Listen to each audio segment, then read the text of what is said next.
A Cook County man had been was arrested for exposing himself to two underage kids while working at a Glenview Park Center. In Glenview, Illinois, a Cook County man is accused of exposing himself to two minors while working at the Glenview Park Center this month. The guy's name is Zachary Cortez. He's 24 years old, of Des Plaines, Illinois. He's been charged with 2 counts of sexual exploitation of a child and 2 counts of disorderly conduct. On January 6th, a parent reported that on the previous day, an unknown offender exposed himself to their minor child while working at the Glenview Park Center.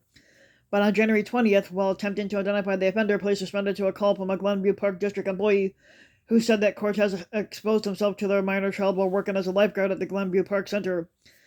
At that time, Cortez was taken into custody. As the investigation unfolds, the police determined that Cortez was also the suspect in the previous incident on January 5th. Um, um, Cortez is no longer an employee at that park district. His next court date is scheduled for March 13th, but if anyone has information regarding the incident, it says that you are urged to contact the Glenview Police Department or the tip line. A newborn baby a newborn baby at the beginning of the year was surrendered to the Indiana Fire Department if families can't take care of the kid. Um,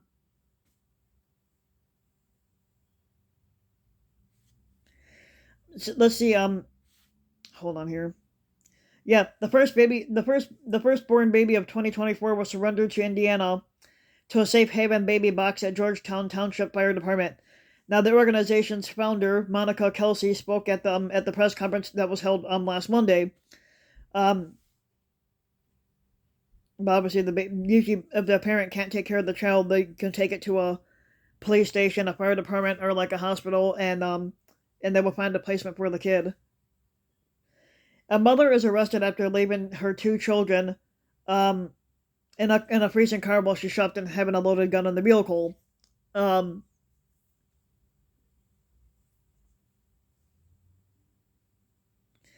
a 29-year-old Joliet mother of two. Um, a 29-year-old Joliet mother of two has been arrested for 2 counts of endangering the life of a child, and she was also arrested for aggravated unlawful use of a weapon. It was on January 19th, 2024 at 5:11 p.m. The Joliet police officers responded to the parking lot of a Target store, for which was a report of a small child unattended in a Nissan Sentra. Upon arrival, police officers located the vehicle and observed a 2-year-old boy sitting in the front seat with the window down. Officers located a second child, an 8-year-old boy, lying on the floorboard of the rear seat.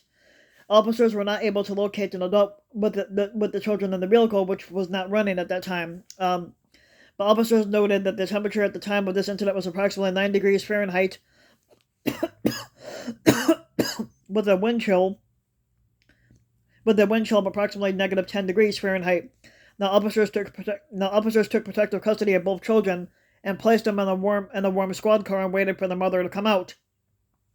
Now, approximately 15 minutes later, a female approached the Nissan with purchased merchandise from the Target store, and officers made contact with the female and identified her as 29-year-old Kadisha Clark, and learned that she was the mother of both children. Officers determined that the children were left unattended in the vehicle for approximately at least 45 minutes, if not longer. Prior to the arrival of police officers, Clark believed that she left the vehicle running for the children, and she was placed into custody without incident. Now, throughout this investigation, officers learned from one of the children that a handgun may be in the vehicle under the driver's seat, and officers gained consent from Clark to search the vehicle. At which time a loaded handgun was recovered from underneath the front seat.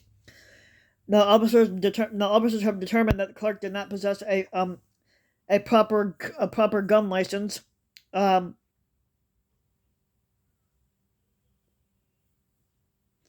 Yeah.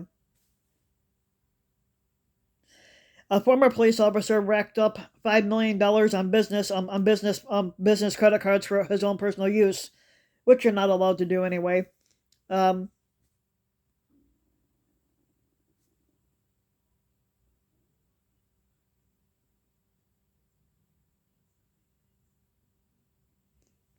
yeah, it doesn't really say much on that one. It just said that basically he also um hold on here. Yeah, PETA's gonna have a shit fit with this. But nearly 900 dogs and cats that were caged and brutally used as live blood bags in a veterinarian's blood bank have been rescued. Um,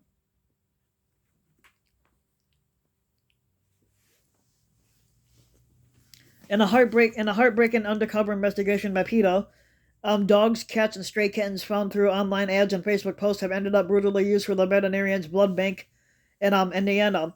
The facility, which says it supplies blood to the Blue Pearl Pet Hospital and the BCA animal hospitals, which run over 1,000 animal hospitals nationwide, combines nearly 900 animals to barren kennels and severely crowded pens, where the constant din of barking is deafening and draws their blood every 3 weeks, even from animals who suffer from infections and cancer, while coaching staff to keep the operations hush hush.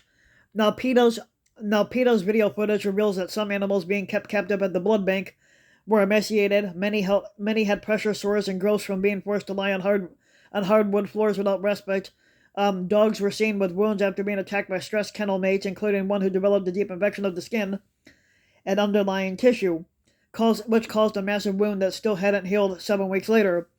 Cats that had respiratory infections were still bled, as well as many other atrocities. Even the senior animals and those too small to be used for blood collection were warehoused indefinitely. As one worker said, they stay here until they fucking die, because that's basically how it is. Animals at the veterinarian's blood bank are treated like live blood bags, serving a life sentence amid deafening noise and barren pens. They're denied a home or a family and deprived of needed medical attention and any semblance of joy, says the PETA senior vice president. Now, PETA is calling on this facility's customers to immediately re-examine their relationship with the crude and cruel operation in any other blood bank that imprisons and exploits animals until they take their last breath. Now, a manager offered workers $200 for each cat that they brought to the facility, saying,